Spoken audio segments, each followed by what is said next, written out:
সূরা আল বাকারা আয়াত 4:1। আর তোমরা বিশ্বাস করো সেই কিতাবে যা আমি অবতীর্ণ করেছি।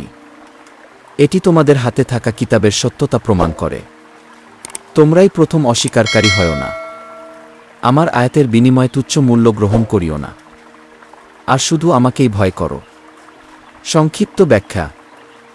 আল্লাহ এখানে বনি ইসরায়েলকে সতর্ক করেছেন, কুরআনে ঈমান আনতে হবে, কারণ এটি আগের সব কিতাবের সত্যতা প্রমাণ করে। দুনিয়ার ক্ষণস্থায়ী স্বার্থের জন্য যেন তারা সত্যকে অস্বীকার না করে, এবং আল্লাহর ভয়কেই সর্বাগ্রে রাখতে হবে। আল্লাহর বাণী গ্রহণ করাই প্রকৃত মুক্তি। ভিডিওটি ভালো লেগে থাকলে লাইক দিন। আপনার মতামত কমেন্টে জানাতে ভুলবেন না। আর নতুন নতুন ভিডিও পেতে চ্যানেলটি সাবস্ক্রাইব করুন।